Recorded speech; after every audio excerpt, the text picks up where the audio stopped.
మరి next most important standard holding అంటే మరి ఇన్ని రకాల ల్యాండ్స్ గురించి తెలుసుకున్నాము. అయితే ఒక్కొక్క ల్యాండ్ ఎంత మన దగ్గర ఉండొచ్చు, ఎన్ని ఎకరాలు మన దగ్గర ఉన్నా కూడా అది వ్యాలిడ్ అవుతుందో చూద్దామా మరి. Right, let's dive. So standard holding అంటే ఏంటో తెలుసుకున్నాము. సెక్షన్ 5 ప్రకారంగా ఈ యొక్క టేబుల్ ని మనకి యాక్ట్ లోనే ఇచ్చారన్నమాట. అంటే ఈ టేబుల్ లో చెప్పిన ప్రకారంగా వాళ్ళు ఆ ల్యాండ్ ని అన్ని ఎకర్స్ హోల్డ్ చేయొచ్చు అని చెప్తారు. అయితే ఇక్కడ చూడండి, మీరు ఇక్కడ ఇవన్నీ కూడా double crop wetlands. I hope మీకు ఇది క్లియర్ గా కనిపిస్తుంది అనుకుంటున్నాను. ఇవి వెట్ ల్యాండ్స్, ఇదంతా డ్రై. సో అయితే ఇక్కడ మళ్ళీ క్లాసెస్ ఉన్నాయి చూడండి, అంటే ఒకటే కేటగిరీ కాదు, ఇక్కడ చాలా రకాల క్లాసెస్ ఉన్నాయి అన్నమాట. ఈ క్లాసెస్ అన్ని కూడా డ్రై ల్యాండ్. అంటే ఇప్పుడు class A double crop wet land ఎన్ని ఎకరాలు ఉండొచ్చు అంటే 10 ఎకరాలు ఉండొచ్చు. క్లాస్ ఏ వెట్ ల్యాండ్ ఎన్ని ఎకరాలు ఉండొచ్చు అంటే 15 ఎకరాలు. మరి క్లాస్ బి ఎన్ని ఎకరాలు ఉండొచ్చు అంటే 12. ఈ విధంగా మనకి క్లాసిఫికేషన్ అనేది జరిగింది.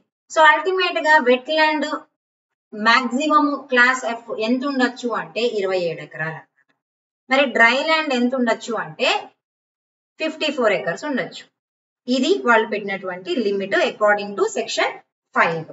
అయితే ఇక్కడ ఒక డౌట్ రావచ్చు, ఒక వ్యక్తికి డ్రై ల్యాండ్ ఒక్కటే ఉండదుగా, కొంతమందికి కొంత డ్రై ల్యాండ్ ఉంటుంది, కొంత వెట్ ల్యాండ్ ఉంటుంది, కొంతమందికి 3 రకాలు ఉండొచ్చు. డబల్ క్రాప్ వెట్ ఉంటుంది, వెట్ ఉంటుంది, డ్రై ఉంటుంది. అంటే మాగాణి భూములు అంటారు కదా, అవి ఉంటాయి, డ్రై ల్యాండ్.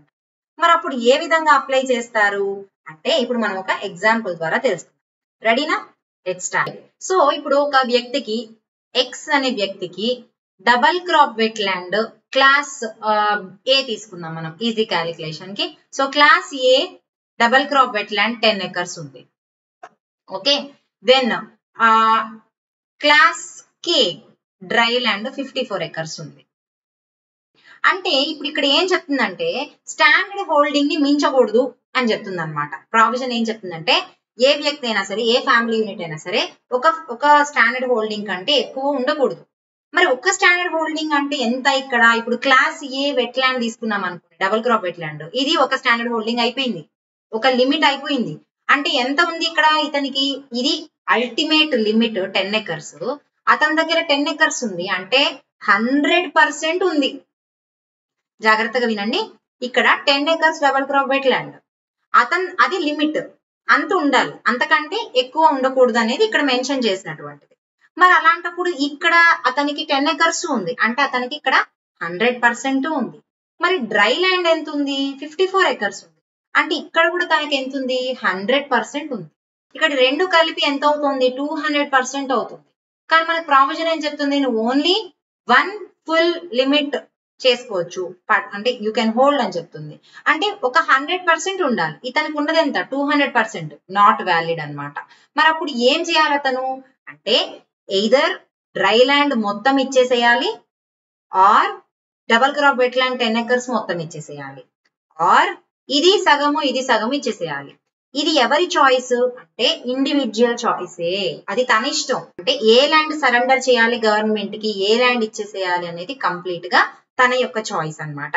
సో అయితే ఇప్పుడు ఒక సే ఫర్ ఎగ్జాంపుల్ తను ఒక 5 acres of double crop wet land ఇచ్చేసాడు, దీనిలో కూడా ఒక 27.5 ఎకర్స్ ఇచ్చేసాడు.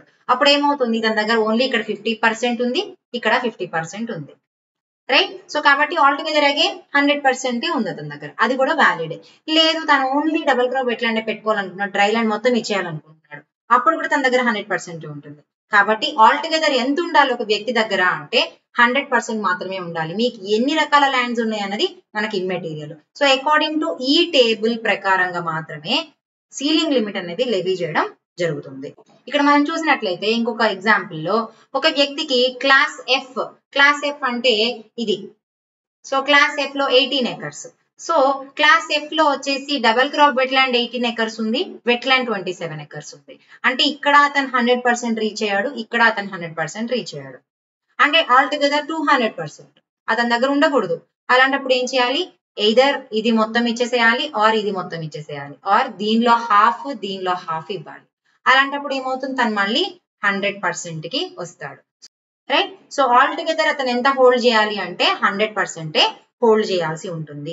ఇది చాలా చాలా ఇంపార్టెంట్. మీకు ఇది ఎక్కడ కూడా ఏ మెటీరియల్స్ లో కూడా ఇలాంటి ఎక్స్ప్లెనేషన్ అనేది దొరకదు.